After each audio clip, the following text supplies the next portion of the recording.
ایران نے ایٹمی ہتھیار نہ بنانے کی یقین دہانی کرائی ہے، اب معاہدے کے قریب ہے۔ امریکی صدر کا دعویٰ، کہا سخت مذاکرات کر رہے ہیں، جلدی نہیں ہے، جلد بازی میں کوئی برا معاہدہ نہیں کریں گے، آہستہ آہستہ اپنے مقصد کی طرف بڑھیں گے، جو چاہتے ہیں وہ نہ ملا تو دوسرا راستہ اختیار کریں گے۔ واضح کیا کہ معاہدے پر دستخط ہوتے ہی آبنہ ہرمز کھول دی جائے گی۔ کہا ایرانی فوج کے مکمل ڈھانچے کو نشانہ نہیں بنایا، ایرانی فوج کا ایک حصہ نسبتاً اعتدال پسند ہے۔ ایران امریکہ مذاکرات میں ڈیڈ لاک برقرار، 3 بڑے تنازعات حل نہ ہو سکے۔ عرب میڈیا کے مطابق ایران معاہدے کے ساتھ منجمد اثاثوں کی فوری واپسی پر چاہتا ہے۔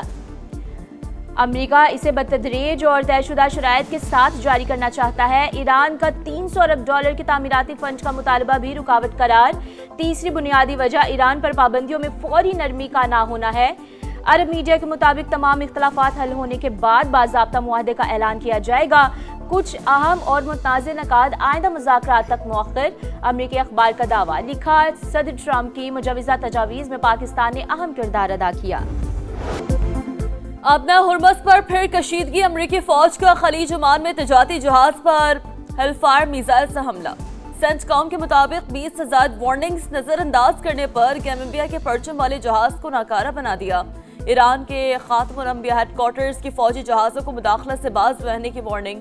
واضح کیا گزرگاہ ایرانی مسلح افواج کے کنٹرول میں ہے، قواعد کی خلاف ورزی کرنے والے جہاز خطرے میں ہوں گے۔ تمام بحری جہازوں اور آئل ٹینکرز کے لیے لائسنس حاصل کرنا ضروری قرار۔ پاسداران انقلاب کے مطابق 24 گھنٹے میں 20 جہازوں نے ایران کی اجازت سے گزرگاہ عبور کی۔ امریکی صدر نے گزشتہ روز ناکہ بندی ختم کرنے کا اعلان کیا تھا۔ نیو یارک ٹائمز کے مطابق ٹرمپ کی زیر صدارت سچویشن روم میں جنگ بندی میں توسیع سے متعلق اجلاس بھی بے نتیجہ رہا۔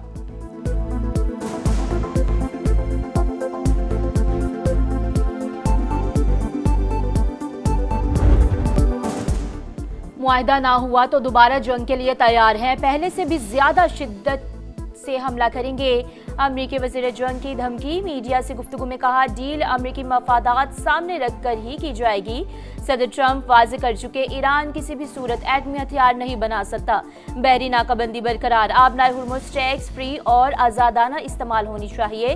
سنگاپور میں سیکیورٹی فورم سے خطاب میں پیٹ ہیگسٹ کی امن کے لیے پاکستان کے کردار کی تعریف۔ بولے وزیر اعظم شہباز شریف اور فیلڈ مارشل سید عاصم منیر شاندار کام کر رہے ہیں، پاکستان مخلصانہ دوست، سچی دوستی مزید پروان چڑھ رہی ہے۔ کشیدگی کے خاتمے کے لیے باعزت فریم ورک چاہتے ہیں، دوسرے فریق کو بھی اپنے بین الاقوامی وعدوں پر عمل درآمد کرنا ہوگا۔ ایرانی صدر کا واضح پیغام، مسعود پزشکیان کا امیر قطر کو فون، خطے کی صورتحال پر بات چیت۔ ٹرمپ تیسری بار سفارتکاری سے غداری کر رہے ہیں، واشنگٹن ڈیل نہیں چاہتا، اس کے مقاصد کچھ اور ہیں۔ ایرانی سپریم لیڈر کے مشیر محسن رضائی کا رد عمل۔ ترجمان ایرانی وزارت خارجہ اسماعیل بقائی نے کہا مذاکرات جاری ہیں مگر جوہری پروگرام پر کوئی بات چیت نہیں ہو رہی، ممکنہ معاہدے کو ابھی تک حتمی شکل نہیں دی گئی۔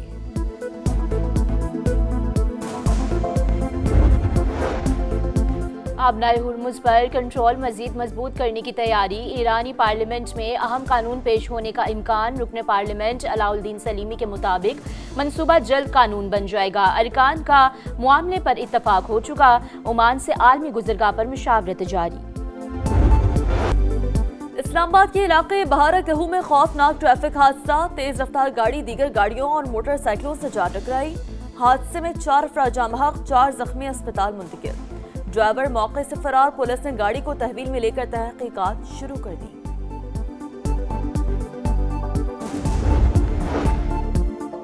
کراچی میں ٹریفک حادثات سے 4 اموات، بلدیہ رئیس گوٹ کے قریب نامعلوم گاڑی کی موٹر سائیکل کو ٹکر، حادثے میں شوہر جاں بحق، بیوی زخمی حالت میں اسپتال منتقل۔ سہراب گوٹ کے قریب موٹر سائیکل سوار جان سے گیا، کورنگی کراسنگ اور ملیر کینٹ میں بھی 2 نوجوان ٹریفک حادثات کی نظر ہوئے۔ عوام دل تھام لیں، نیا بجٹ آنے والا ہے، کوئی ریلیف نہیں ملے گا۔ آئی ایم ایف نے ٹیکسوں میں چھوٹ سے صاف انکار کر دیا۔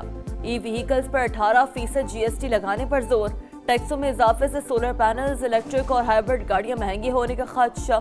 نئے بجٹ میں 18,035 ارب روپے ٹیکس جمع کرنے کا پلان، وفاقی بجٹ کی تیاریاں جاری، بڑے معاشی اہداف پر غور کے لیے سالانہ پلان کوارڈینیشن کمیٹی کا اجلاس پیر کو طلب۔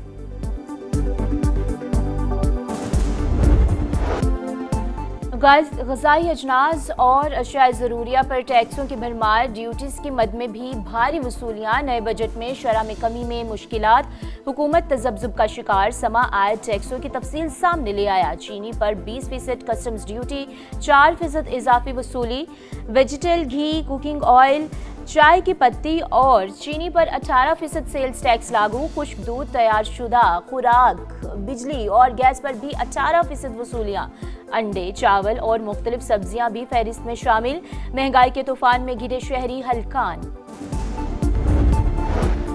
ایف بی آر پھر ناکام، ٹیکس ریونیو کا ہدف پورا نہ ہو سکا۔ مئی میں 1150 ارب کا ٹارگٹ تھا، صرف 965 ارب ہی جمع ہو سکے۔ رواں مالی سال کے 11 ماہ میں شارٹ فال 860 ارب سے زائد ہونے کا امکان۔ دستاویزات کے مطابق ایف بی آر کا سالانہ ہدف 14,131 ارب روپے مقرر تھا، آئی ایم ایف کی مشاورت سے کم کر کے 13,989 ارب کیا گیا۔ حکومت اور آزاد کشمیر کے اعلیٰ سطح وفد کے مذاکرات ختم، بات چیت آئندہ ہفتے دوبارہ ہوگی۔ رانا ثناء اللہ کہتے ہیں مہاجرین نشستوں پر اگلے مذاکرات سے قبل آل پارٹیز کانفرنس بلائی جائے گی۔ جنید اکبر کی گلگت بدری، تحریک انصاف سیخ پا، اسد قیصر نے جی بی الیکشن میں تمام جماعتوں کو لیول پلینگ فیلڈ دینے کا مطالبہ کر دیا۔ پریس کانفرنس میں کہا، گلگت بلتستان میں وفاقی وزراء کی فوج موجود، کیا ہم پاکستانی نہیں ہیں؟ پنجاب پولیس مجھے جی بی جانے سے کیسے روک سکتی ہے؟ جنید اکبر کے ساتھ کیا گیا سلوک عوام کی توہین قرار۔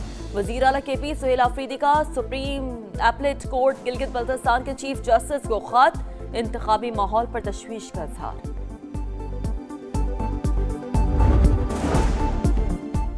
عالمی منظرنامے پر بدل صورتحال، برطانوی وزیر خارجہ کل چین کا دورہ کریں گے۔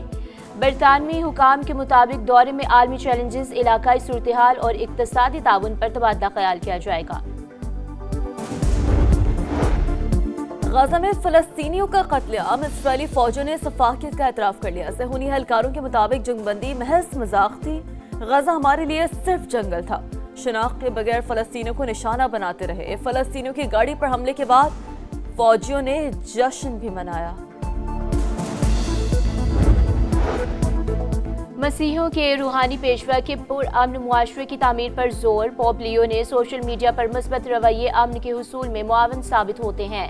امن اس وقت ممکن ہوتا ہے جب ہم محروم لوگوں کی پکار سنتے ہیں۔ لندن کے ٹرافلگر اسکوائر میں عید الاضحیٰ کے موقع پر عید آن دی اسکوائر تقریب، میئر لندن کے زیر اہتمام عید کی رنگا رنگ تقریبات میں ہزاروں افراد کی شرکت، مختلف ثقافتی پروگرام، موسیقی اور روایتی کھانوں نے شرکاء کو محظوظ کیا۔ پاکستان نے پہلے ون ڈے میں آسٹریلیا کو 5 وکٹ سے ہرا دیا، 201 رنز کا ہدف 43ویں اوور میں پورا کیا۔ بابر اعظم 69 رنز بنا کر ٹاپ سکورر، غازی غوری کی 65 رنز کی شاندار اننگز، صاحبزادہ فرحان نے 28 رنز بنائے۔ عرفات منہاس کی آل راؤنڈ پر پرفارمنس، 18 کے انفرادی سکور پر ناٹ آؤٹ، جادوئی بولنگ سے 5 وکٹیں بھی اڑائیں، پلیئر آف دی میچ قرار۔ پاکستان کو 3 میچز کی سیریز میں 1-0 کی برتری، دوسرا ون ڈے 2 جون کو لاہور میں شیڈول۔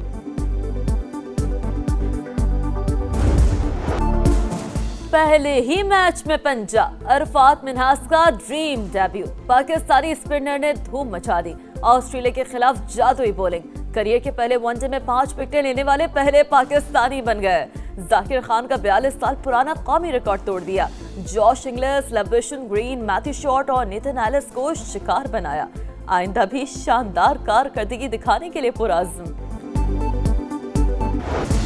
یادگار لمحات، تاریخی فتوحات، شاہینوں نے بڑا سنگ میل عبور کر لیا، پاکستان 1000 ون ڈے کھیلنے والا تیسرا ملک بن گیا، 528 کامیابیاں، 442 میچز میں شکست، ورلڈ کپ 1992 میں کامیابی، چیمپئنز ٹرافی 2017 کی مثالی فتح کی یادیں آج بھی تازہ، 1000ویں میچ میں آسٹریلوی کپتان جوش انگلس نے شاہین آفریدی کو سووینیر پیش کیا۔